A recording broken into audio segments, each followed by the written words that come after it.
এক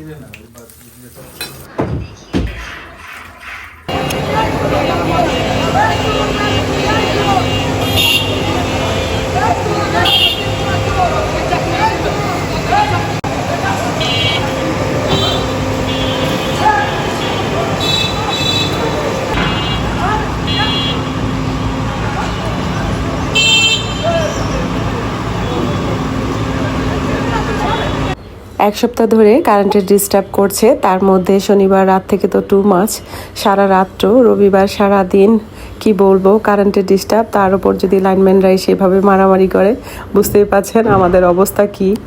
বন্ধুরা আসছে জ্বর, তো ওখানে ভিজিয়ে রেখেছি, কাবাব বানাই দিব। ছেলে আমার ফাঁকি দিয়ে চলে গেছে ভোরে, ভার্সিটিতে চলে গেছে। ও একটু ফোন দিয়ে ওর বাবার বলছে ওর কষ্ট হয় আসা যাওয়াতে, তো বাসায় থাকবে, আসবে না, এটা কোনো কথা। তো কাবাব বানাবো রাতটা করে, মরিচ করাটা কি ঠিক হবে? কিছু হবে না। এমন একটা এলাকায় থাকি যেভাবে করছে কারেন্টের ডিস্টার্ব, সেভাবে রাতেও কাজ চলছে যখন কারেন্ট চলে আসছে। আমার হাতে লাগানো গাছের মরিচ দিয়ে আজকে কাবাবটা বানাবো। তো আসসালামু আলাইকুম মাই ইউটিউব ফ্যামিলি, কেমন আছেন সবাই? আই হোপ সবাই ভালো আছেন। আলহামদুলিল্লাহ আমরাও সবাই ভালো আছি। মাই ভিলেজ লাইফ আয়েশা চ্যানেলে সবাইকে স্বাগত বলছি ঢাকা থেকে। দূরেও কাছে যে যেখান থেকে দেখছেন প্রত্যেককে জানাচ্ছি আন্তরিক শুভেচ্ছা ও অভিনন্দন। নতুন একটি ভিডিও নিয়ে আসলাম আপনাদের মাঝে। যদি ভালো লাগে চলুন কিছুটা পথ আমার সাথে। যখনই যেখানে কাজ করি সেখানে আরেকটা কাজ বেজে যায়। এই দেখুন এসেছি মরিচ নিতে, কাবাব বানাবো। তার মধ্যে মশারিটা আর ফেলা হয়নি পাখির, তাই মশারিটা ফেলে দিলাম পাখির। আর ভাবছি যে মিররটা এখানে আছে সেটাও ক্লিন করে নিব কাজের শেষে। এই পরিমাণ ধুলা হয় এলাকাটায়, কি আর বলবো। তো সময়ের সাথে সাথে আসলে পাল্লা দিয়ে পারি না, কাজ যেন থেকেই যায়, শেষ হতে চায় না। অফ ক্যামেরায় মরিচ আর পেঁয়াজগুলো কেটে নিয়েছি সুন্দর করে। এবার অল্প একটু লবণ দিয়ে সুন্দর করে কচলিয়ে নিব, সেই সাথে হলুদ দিয়ে দিব 1 চামচের মতো। ছোলা বুট, চাল আর মসুরির ডাল একসাথে ব্লেন্ড করে নিয়েছি গোস্তর সাথে, মানে কিমাটা করে নিয়েছি ফার্স্টে। এবার সেগুলো একসাথে দিয়ে 2টা ডিম দিয়ে দিব, আর সাথে পরিমাণ মতো গরম মশলা, আদা পেস্ট, রসুন পেস্ট। আপনারা স্বাদ অনুযায়ী সব কিছু দিয়ে নেবেন। লবণটা যেহেতু আমি একবারই দিয়েছি, আপনারা একটু কমিয়ে দিবেন ফার্স্টে, তারপর আপনাদের স্বাদ অনুযায়ী আবার অ্যাড করতে পারেন। তো যাই হোক, ঘরোয়াভাবে আমি কাবাবটা বানাচ্ছি। অনেকেই জানি অনেক সুন্দর করে বানাতে পারেন, তবে যারা নতুন গৃহিণী তাদের জন্য ভালো হবে। তো যারা কাবাব খেতে ভালোবাসেন চলে আসেন আমার রেসিপি দেখতে। আর যদি ভালো লাগে টুক করে একটি পজিটিভ কমেন্ট করবেন। যেহেতু গোস্তটা আমার ফ্রিজে ছিল তাই ছেড়ে ছেড়ে যাওয়ার ভয় থাকে, তাই 2 চামচের মতো আমি বেসন দিয়ে নিয়েছি। আমি বিস্কিটের ব্রেড ক্রাম্পটা করেছি, আপনারা চাইলে ব্রেড দিয়েও করতে পারেন। তো যার যার রুচি অনুযায়ী করে নেবেন। আমি এবার গোল গোল করে শেপ করে দিচ্ছি। আপনারা চাইলে আপনাদের রুচি মতো যে কোনো শেপের করে নিতে পারেন, তবে গোল শেপটা আমার কাবাবের জন্য পারফেক্ট মনে হয় আর দেখতেও সুন্দর লাগে।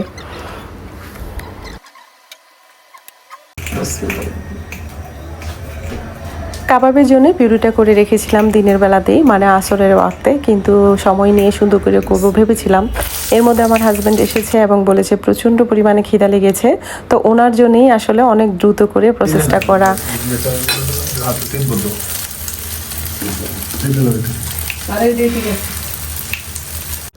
জানি না সংসার জীবনে কতটুকু ভালোবাসা কার কাছ থেকে কীভাবে পাই, তবে শুনেছি সংসার জীবনের পর ভালোবাসা শুরু হয় আসলে খাবার থেকে। তো ভালোবেসে সুন্দর করে খাবার রান্না করি। এখন জানি না কতটা আমার পরিবারের কাছে ভালো লাগে, ওরাই ভালো বলতে পারবে। তবে খাবার সময় তো বলে অবশ্যই মজা লেগেছে। তো যাই হোক, ছেলের কথা ভাবছি বারবার করে। আমার নূরটা যদি থাকতো তাহলে মজা করে হয়তো খেত। আমার ছেলেটা এটা খেতে ভালোবাসে, মানে এই ধরনের খাবার আর কি, ভাজা করা খুব পছন্দ করে। তো বারবার করে ছেলের কথা মনে হচ্ছে আর রান্না করছি আনমনা হয়ে।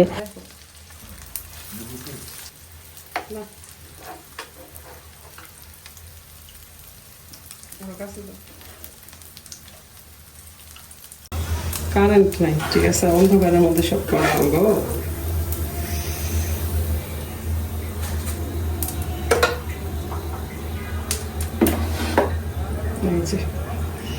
কাবাব গরম বাপরে।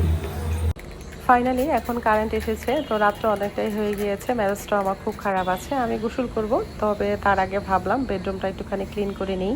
আর তার আগে যে মিররটা ঠাইটা আছে বারান্দাতে সেটা সুন্দর করে ক্লিন করছি।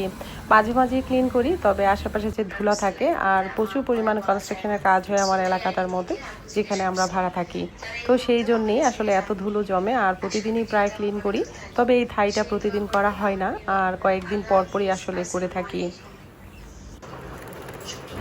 ফাইনালি ভিডিওটা আপলোড দিতে পেরেছি। আমি ভেবেছিলাম আজকে হয়তো ভিডিওটা আপলোড দিতে পারবো না, অনেকের ভিডিও দেখতে পারি না, আবার অনেক কষ্টে অনেকের ভিডিও দেখে যাচ্ছি। তো যাই হোক, এই পর্যায়ে এসে মনে হলো যে আমার ওয়ার্ড্রোবগুলো যেগুলো আছে সেগুলো একটু ক্লিন করি। যেহেতু রাত্র অনেক হয়ে গিয়েছে, গোসলও করবো, অনেকটাই বেজে গিয়েছে, প্রায় 10:30টার মতো হবে মেবি।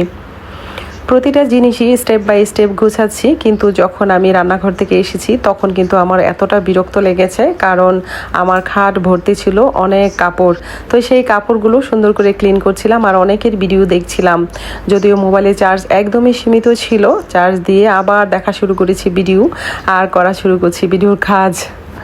তো যাই হোক, এইভাবে স্টেপ বাই স্টেপ আমি সংসারের কাজগুলো করে থাকি। আমি জানি না আমার কাজ আপনাদের পছন্দ হয় কিনা, আর জানি না কারা কারা এখনও পর্যন্ত আছেন। যদি থাকেন তাহলে একটি লাইক দিয়ে ভিডিওটি কন্টিনিউ করবেন। আর আজকে যারা প্রথম আমার ভিডিওটি দেখছেন, ভিডিওর কোনো অংশ যদি ভালো লাগে, আমার কথাও কাজ মন ছুঁয়ে যায়, তাহলে সাবস্ক্রাইব করে আমার পাশেই থেকে যেতে পারেন। আর আমার সাদামাটা লাইফস্টাইল ব্লগ যদি আপনাদের ভালো লেগে থাকে, মাই ভিলেজ লাইফ আয়েশা চ্যানেলের নামটা একটু মনে রাখবেন। যেহেতু মাগরিবের আগে আমি ভিডিওটা আপলোড দিই, তো সেই সময় অপেক্ষা করবেন। আর যদি হাতের সময়টা না থাকে, তাহলে আপনাদের সময় মতো সুযোগ করে আমার ভিডিওটি দেখে নেবেন।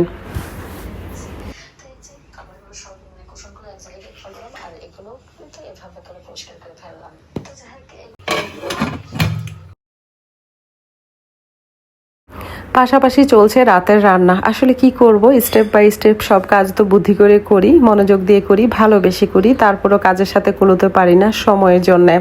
এক তো কারেন্টের ডিস্টার্ব, তার উপর যে কী রকম মাথায় পেন করছে বলার বাইরে। যদি গোসল করি চিন্তা আছে আবার ঠান্ডা লাগার, কিন্তু কিছু করার নেই, গোসল না করলে মরেই যাব প্রায়। এতটা গরম, বিভৎস গরম। আসলে আমরা যারা ভিডিও করি কতটা কষ্ট যে আমাদের ভিডিও করতে হয়, যারা এই পর্যায়ে আছেন তারাই কেবল জানবেন, আর বাকিরা আসলে হাতে তালি দিবেন।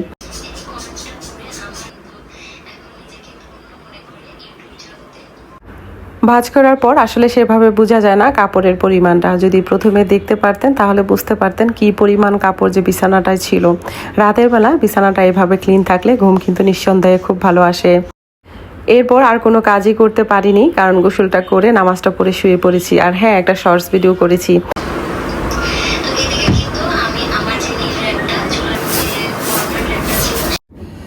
কাজের পাশাপাশি অফ ক্যামেরায় রান্নাটাও সেরে নিয়েছিলাম।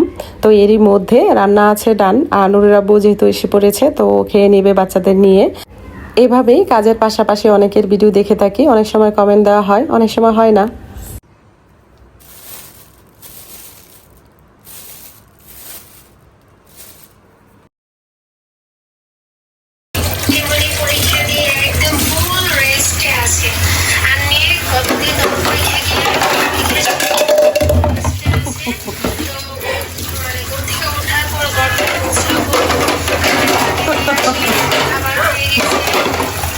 করিস না রে, করিস না। সমান হয় না, তা না হলে দেখেন 6 বছর যাবত অনেক আগে ধরে ভিডিও আপলোড করি, আর একটু ভালো ভিউ তো হতে পারতো, তাই না বলেন? তো সকালে প্রতিদিনের মতো নামাজ কোরআন পড়ে চলে গেলাম, একটুখানি হাঁটু হাঁটু হলো, আর বাজারও করা হলো। তো এবারে এসে চট করে আসলে ডিমটা সিদ্ধ করে নিয়েছি অফ ক্যামেরায়, তার উপর ভেন্ডিটা ভাজি করে নিব, আর ডাল রাতের কিছুটা আছে, সেই সাথে শিলুল মাছ করব, টমেটোর ঝোল, এটা নুরের আব্বুর জন্যে। তো পাশাপাশি তো অনেক কাজই থাকছে, একটা কাজে সীমাবদ্ধ মেয়ে আমি না। তো বন্ধুরা, আমি জানি অনেকেই চলে গিয়েছেন, আর এই মুহূর্তে যারা আছেন অসংখ্য ধন্যবাদ, মন থেকে দোয়া ও ভালোবাসা। প্রতিটা ইউটিউবারই আসলে স্বপ্ন নিয়ে আসে ইউটিউবে, তবে আমি শখে এসেছি ইউটিউবে আসার পরে আমি জানতে পারি যে এখান থেকে অনেক সুন্দরভাবে আর্ন করা যায়, যদি কোনো ভালো ভিডিও দেওয়া যায় তো। কিন্তু আসলে আমার এটা শখের একটা চ্যানেল, তো আমার শখের চ্যানেলটা আসলে যদি একটু বড় করতে চাই, তাহলে ডেফিনেটলি আপনাদের হেল্প অবশ্যই দরকার। অনেক আপুরা আছেন, ভাইয়েরা আছেন, চুপি চুপি আমার ভিডিও দেখছেন কিন্তু সাবস্ক্রাইব করছেন না। আমি তো কারণটা জানি না, তবে আমি যা পারি সেটা হলো রিকোয়েস্ট করতে। আপনাদের কাছে রিকোয়েস্ট করছি, যদি আপনাদের ভালো লাগে আমার ভিডিও, যেহেতু দেখেন অবশ্যই ভালোবেসে দেখেন বা যেভাবেই দেখেন প্লিজ সাবস্ক্রাইবটা করে রাখুন, তাহলে আমার চ্যানেলটা একটু বড় হবে। আর অবশ্যই লাইকটা দিবেন, আপনাদের এই সামান্য লাইক আমার ভিডিওটি নিয়ে যাবে অনেক অজানা আপুদের ভাইদের কাছে। তো সেই জন্যই আসলে বারবার করে বলা, কারণ আপু ভাইদের হয়তো ভুলে যায় আর মনে থাকে না, আর এটাই স্বাভাবিক। কারণ ব্যস্ত জীবনে অনেকেই ব্যস্ত থাকেন, সবাই ব্যস্ত থাকেন, তার মধ্যে যে মনে করে আমাদের ভিডিওগুলো দেখেন তার জন্য আমরা অনেক কৃতজ্ঞ। আসলে এত দূর দূর থেকে কেউ কাউকে চিনি না, তারপরেও যে মহব্বত করে ভিডিও দেখেন, একজন আরেকজনকে এত সুন্দর সুন্দর কমেন্ট করেন, তার জন্য আসলেই শুক্রিয়া।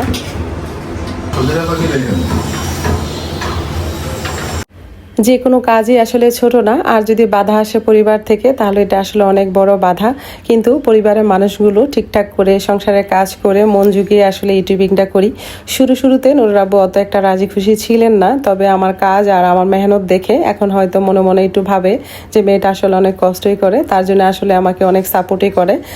বন্ধুরা, আমার ভিডিও যদি আপনাদের ভালো লেগে থাকে তাহলে অবশ্যই লাইক কমেন্ট শেয়ার করবেন, পাশে থাকা বেল আইকনটি ক্লিক করে দিবেন যেন নেক্সট ভিডিও পোস্ট করার সাথে সাথে নোটিফিকেশনটি পেয়ে যান। ভালো থাকবেন, সুস্থ থাকবেন, নিরাপদে থাকবেন, পরিবারকে সময় দিবেন, আর হ্যাঁ অবশ্যই পজিটিভ থাকবেন। আজকের মতো এখানেই রাখছি, দেখা হবে নতুন কোনো ভিডিওতে। আল্লাহ হাফেজ।